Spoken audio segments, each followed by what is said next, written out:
혹시 들어본 적 있나요? 눈물도 남기지 않고 떠난 사람이 대신 하얀 국화꽃이 사계절 내내 피어있는 정원을 남기고 간 그런 사랑 이야기.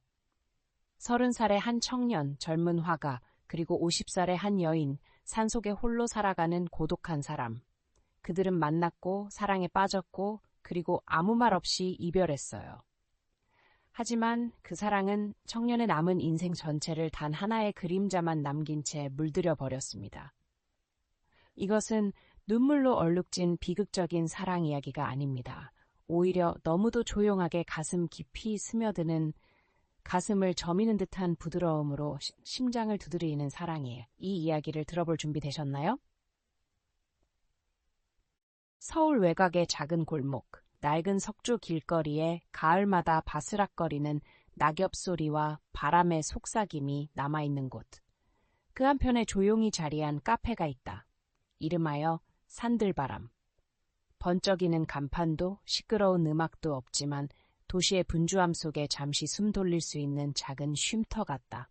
사람들은 떠들고 싶어서가 아니라 속 깊은 곳 숨을 고르러 이곳에 온다. 5살의 서미숙 씨는 이 카페의 단골이다. 매일 아침 일찍 와서 창가 테이블에 앉아 뜨거운 아메리카노 한 잔과 함께 책을 읽는다. 눈에 띄는 사람은 아니다.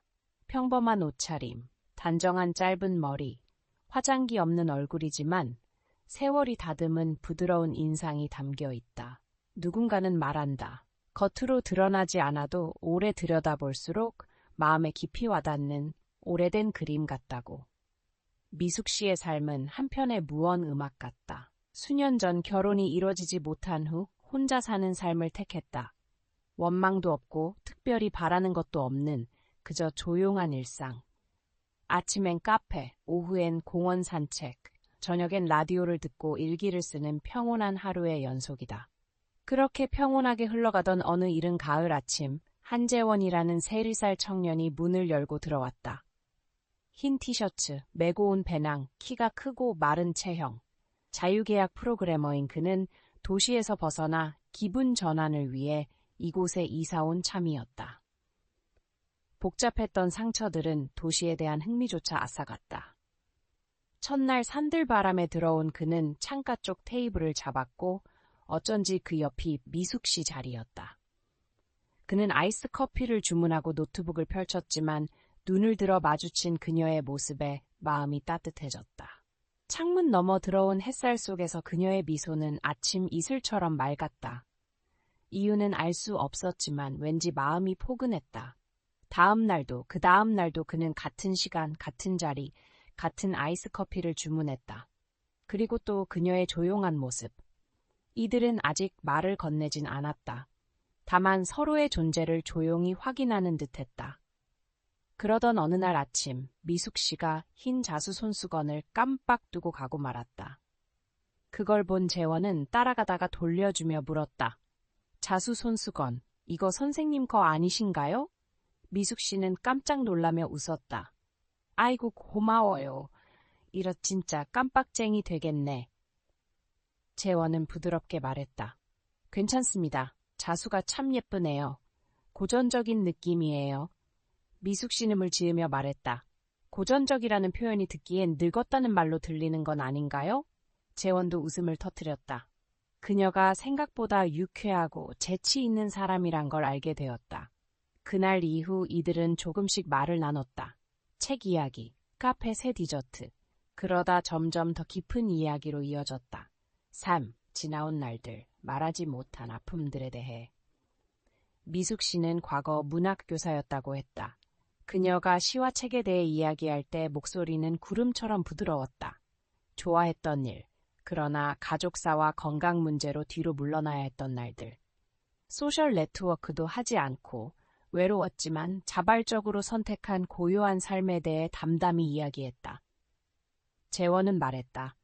깊이 사랑했던 사람이 있었고 결혼하려고 했지만 결국 배신당했다고. 그 사건 이후 그는 사랑을 믿지 못한다 해도 그녀가 옆에 있을 때만큼은 마음이 차분해졌다고 고백했다. 어느 비 오는 날 카페엔 손님이 거의 없었다. 미숙 씨는 평소처럼 커피가 아닌 따뜻한 차를 건넸다. 커피는 달리는 사람에게, 차는 멈춰야 하는 사람에게 어울려요. 당신은 조금 멈춰야 할 때예요. 그 말이 재원의 마음에 조용한 울림이 되었다. 그는 늘 고통을 피해 달리기만 했으니까. 그날 밤 집에 돌아간 재원은 잠이 오지 않았다. 그녀의 기울인 얼굴, 가을 호수처럼 깊고 슬픈 눈빛이 떠올라 마음이 복잡했다.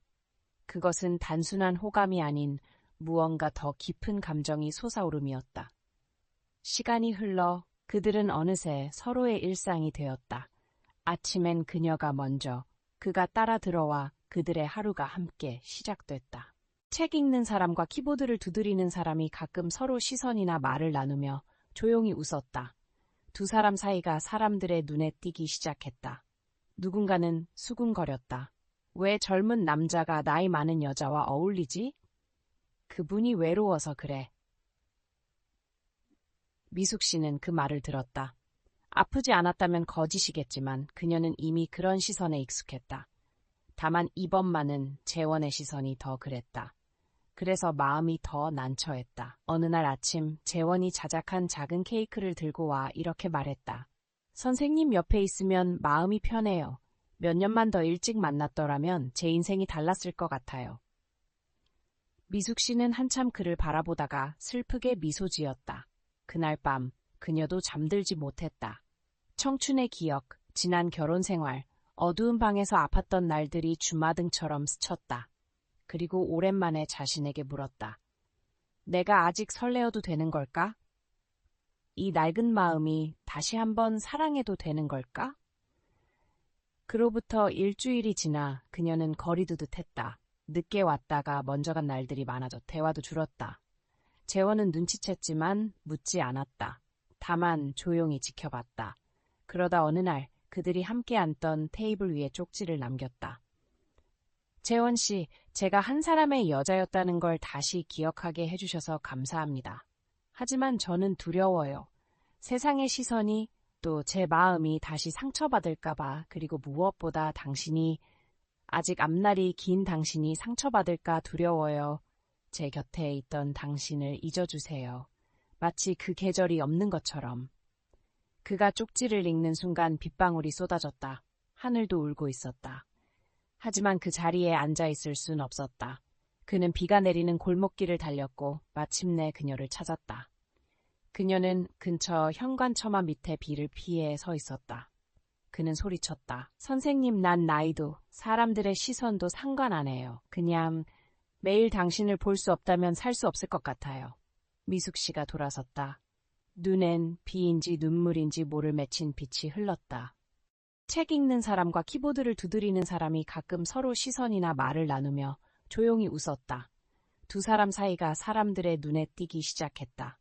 누군가는 수군거렸다. 왜 젊은 남자가 나이 많은 여자와 어울리지?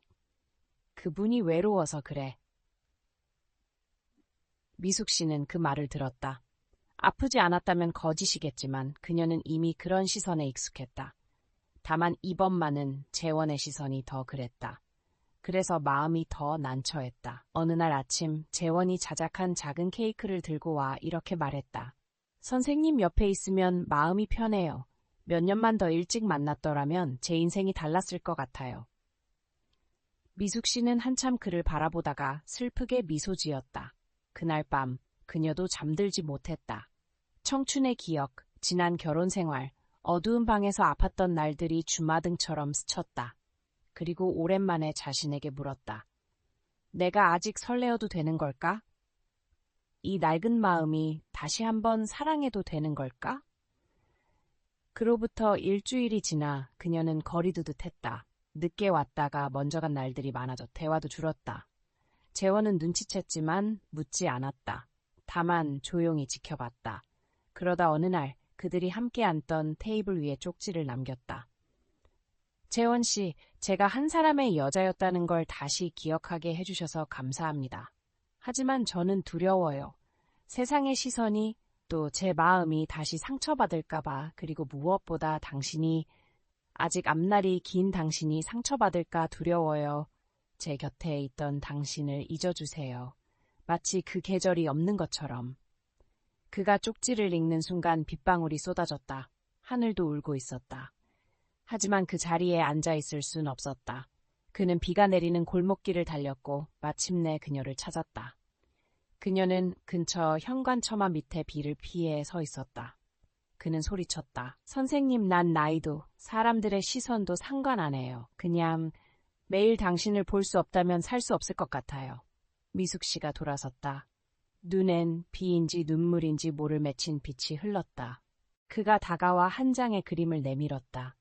그녀가 책을 읽고 있는 모습, 어깨 위로 햇살이 내려앉고 미소가 살짝 번진 얼굴이었다. 아시나요?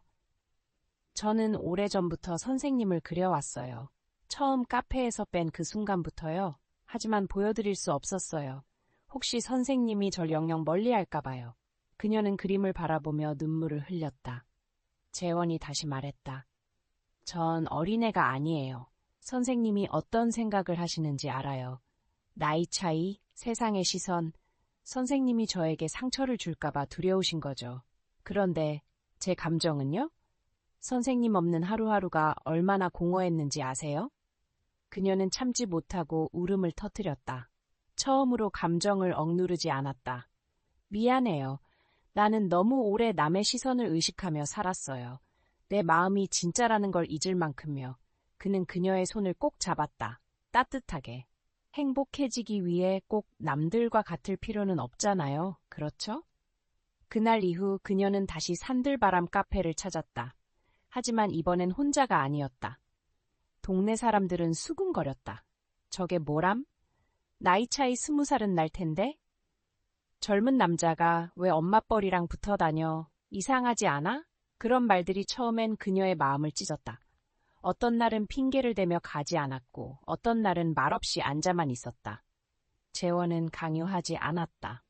다만 늘 곁에서 기다렸다.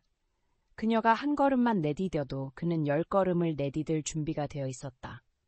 어느 밤 그녀는 옥상에 올라 별이 가득한 하늘을 올려다보았다. 젊은 시절의 자신이 떠올랐다. 꿈 많고 사랑을 믿었던 그 시절. 하지만 결혼과 상처는 그녀를 무너뜨렸다.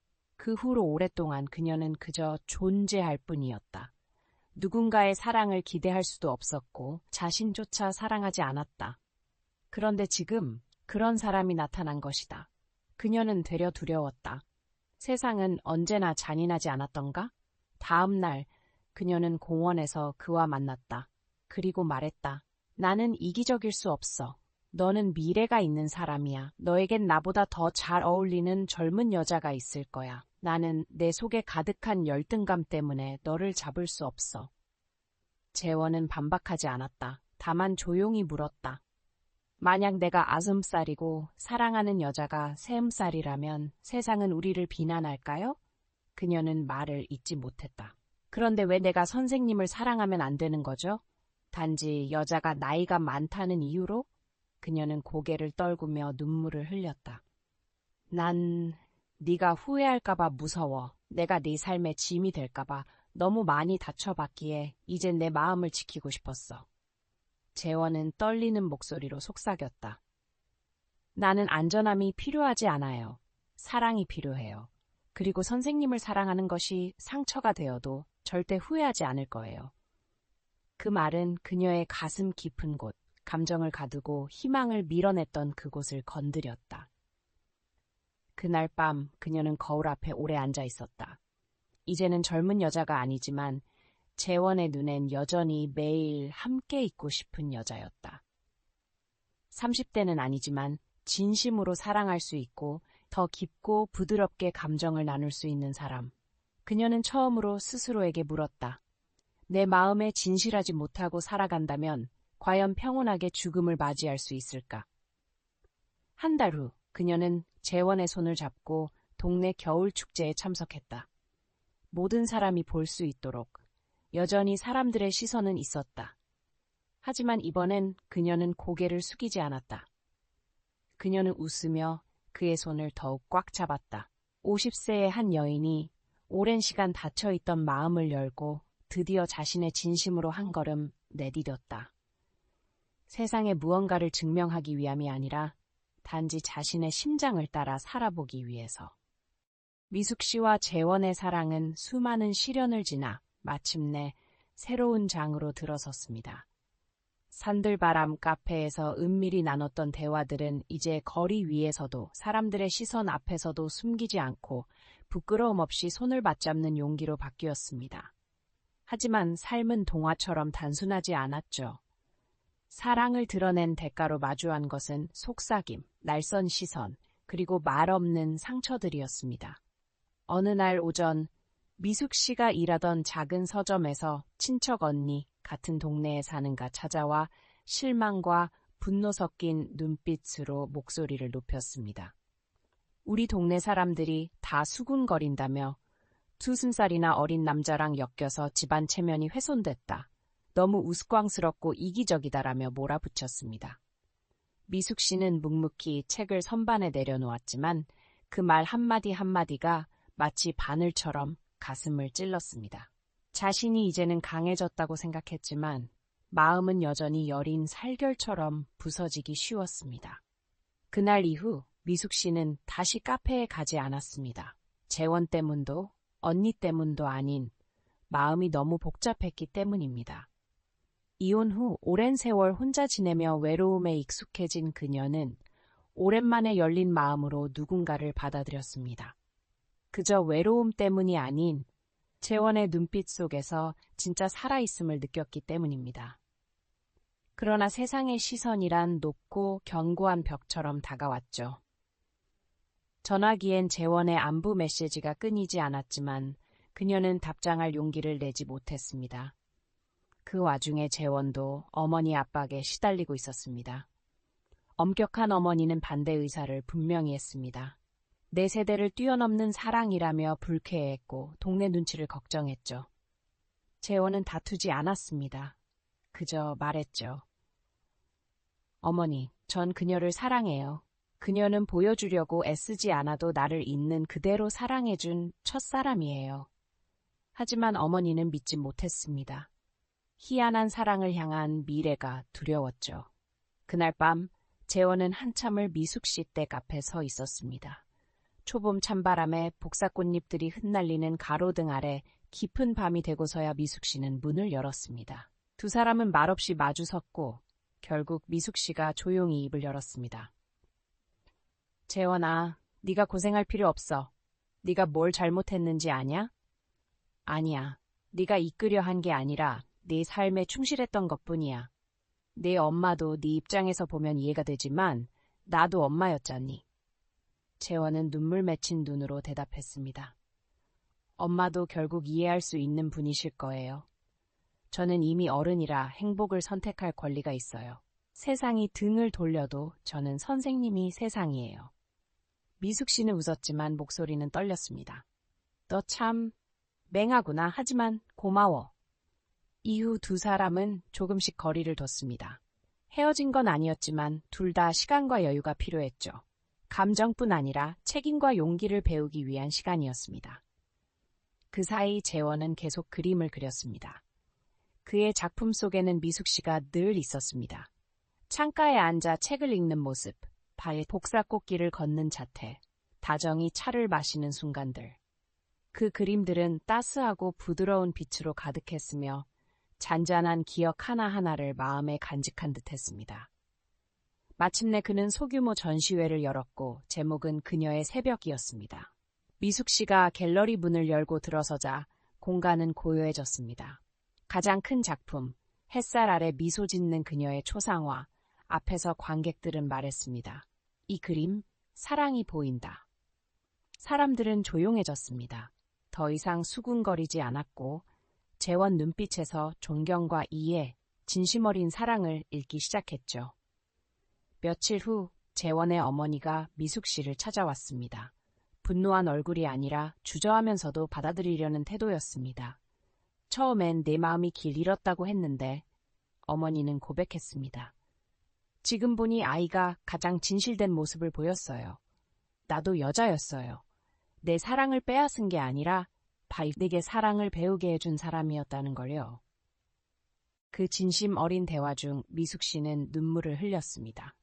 인생에서 처음으로 누군가 그녀의 사랑을 아름답고 옳다고 인정해주는 순간이었습니다.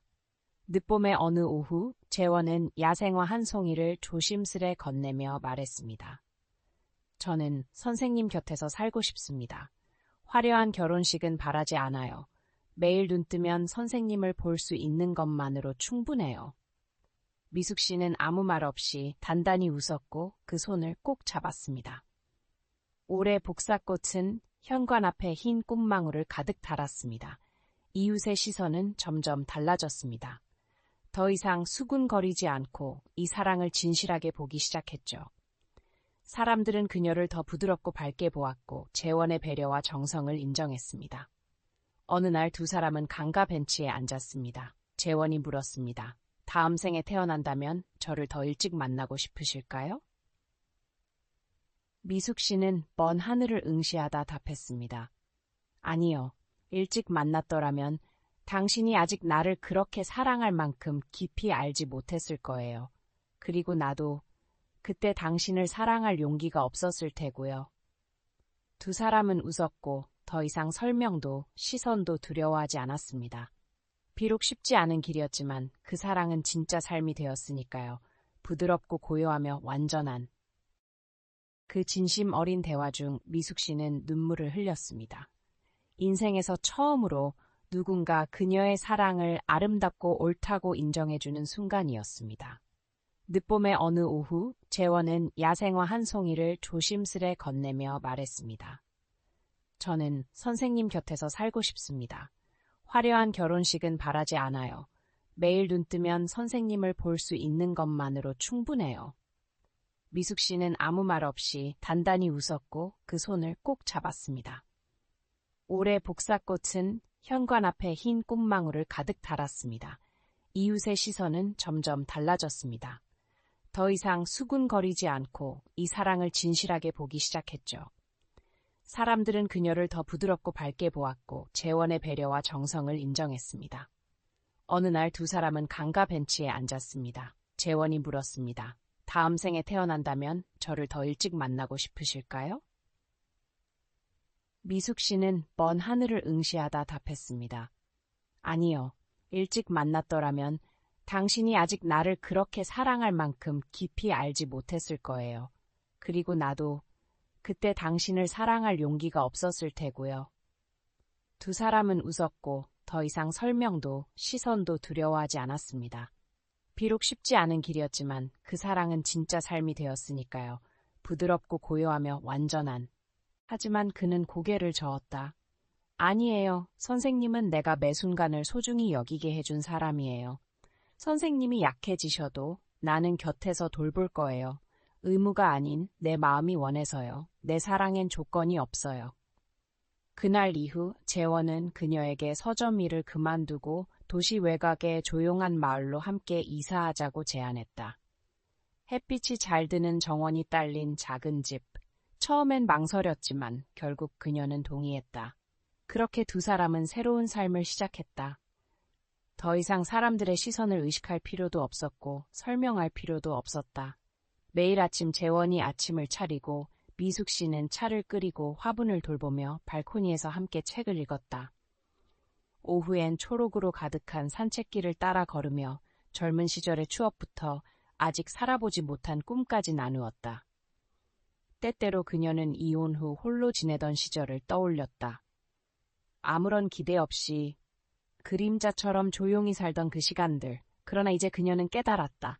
나는 여전히 사랑받을 수 있는 존재였고 감정을 온전히 느끼며 살아갈 자격이 있는 사람이었다. 한편 재원도 고민이 없었던 건 아니었다. 그는 프리랜서 화가였고 미숙 씨를 모델로 그린 그림들이 주목받기 시작하면서 서울에서의 전시 제안과 해외 초청까지 이어지고 있었다. 하지만 그는 모두 거절했다. 미숙 씨는 그것을 알고 있었다. 그는 아무 말하지 않았지만 초대장을 서랍 깊숙이 넣는 그의 손길을 보며 그녀는 모든 걸 느낄 수 있었다. 어느 비 오는 밤 두 사람은 음악을 들으며 마주 앉아 있었다. 그녀는 말했다. 재원아, 나는 네가 나 때문에 꿈을 포기하는 걸 원하지 않아. 나는 네가 멀리 날아가는 걸 보고 싶어. 그게 진짜 사랑이니까. 재원은 그녀의 손을 잡고 이마에 살짝 입을 맞췄다. 선생님은 내게 가장 소중한 사람이에요. 내가 그림을 그리고 세상의 아름다움을 전할 수 있는 건 선생님이 곁에 있기 때문이에요. 어디든 갈 수 있어요. 하지만 선생님이 없는 곳엔 집이라 부를 수 없어요. 그 말을 듣고 그녀는 처음으로 소리내어 울었다.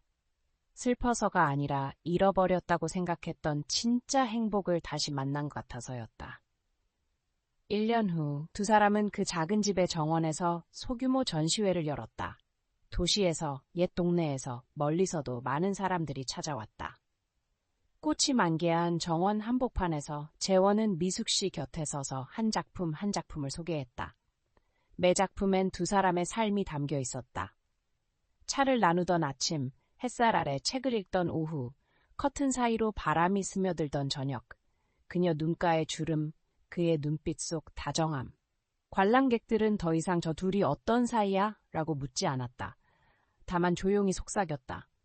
이게 진짜 사랑이구나. 미숙 씨는 한때 나이라는 벽이 사랑을 가로막는 줄 알았다. 조심하고 주저하며 살아야 한다고 생각했다. 그러나 결국 그녀는 알게 되었다. 사랑엔 경계가 없다는 것을. 진심으로 사랑하고 진심으로 살아가기로 선택한다면 50살에도 첫사랑이 찾아올 수 있고 30살에도 상처 많은 한 사람 안에서 평화를 찾을 수 있다는 것을. 그의 겨울은 유난히 늦게 찾아왔습니다. 현관 앞 나무들은 마지막 남은 노란 잎을 달고 추위가 밀려오기 전 잠시 머물러 있었지요. 조용한 산속 통나무 집 안, 미숙 씨는 창가에 앉아 정원을 바라보며 말이 없었습니다. 재원은 테이블 앞에 앉아 미완성 그림에 색을 채우고 있었고 겉으로는 평온한 모습을 보였지만 그의 눈빛은 불안함을 숨기지 못했지요. 요즘 그녀의 건강은 눈에 띄게 약해졌고 기침은 오래 이어졌으며 호흡조차 짧아졌습니다. 감기라고는 했지만 재원은 걱정되어 도시병원으로 데려갔습니다. 결과는 나쁘진 않았지만 결코 가볍지 않았습니다. 남은 시간은 많지 않았습니다. 함께 산책하던 나날은 점점 줄어들었습니다. 대신 둘은 말없이 어깨를 기댄 채 오래도록 함께 앉아 있었습니다. 재원은 깨달았습니다. 그녀를 잃는 일이 얼마나 두려운지. 하지만 미숙 씨는 달랐습니다. 그녀는 이미 모든 것을 받아낸 사람처럼 보였습니다. 더 이상 나이나 사회의 시선, 미래를 고민하지 않았습니다. 그녀는 말하곤 했습니다. 시간은 연도가 아니라 우리가 온 마음 다해 살았던 순간들로 계산된다고. 그리고 그들 사이의 사랑은 비록 짧았지만 충분히 한 평생이라 부를 만하다고 믿었습니다. 어느 날 갑자기 찬바람이 불어왔습니다. 재원은 회색빛 손뜨개 망토를 가져왔습니다. 서툴고 투박했지만 마음이 가득 담긴 선물이었습니다. 그녀가 그것을 걸쳤을 때 미소를 지으며 목이 메었습니다. 망토 때문이 아니라 순수한 사랑은 여전히 그녀를 처음으로 사랑받는 소녀처럼 느끼게 했기 때문이었지요. 그날 그들은 창가에 오래 앉아 첫눈이 흰 국화밭 위로 내려앉는 걸 보았습니다. 재원아, 그녀는 낮게 말했습니다. 내가 여기 없게 되는 날이 오면 이 집을 떠나라. 그리고 내 몫까지 살아가고 또 내 꿈을 그리고. 재원은 대답하지 않았습니다. 단지 그녀의 손을 꼭 잡았습니다. 그녀의 말이 부드러운 이별이었으니까요. 다음 해 봄, 그녀는 자는 듯이 세상을 떠났습니다. 고통도 눈물도 없이.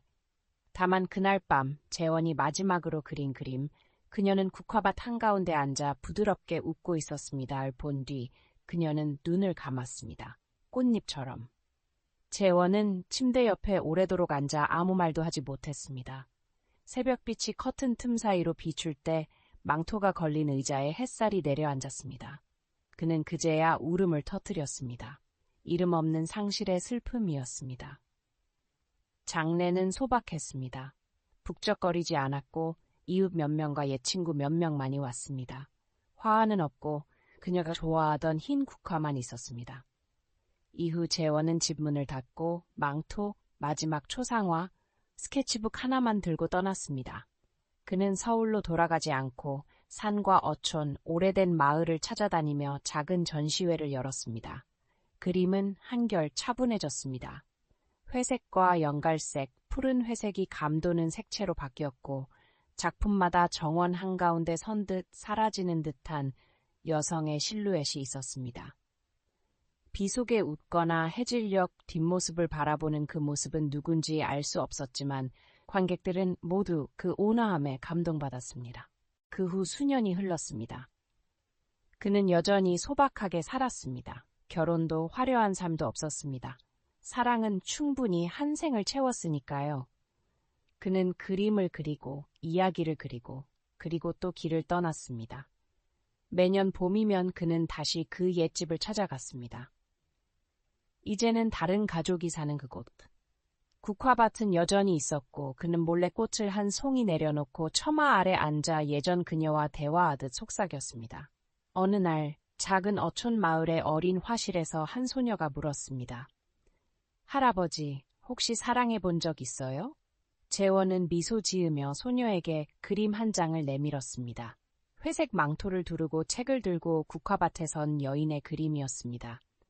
이분은 내가 사랑했던 사람이에요. 그가 말했습니다.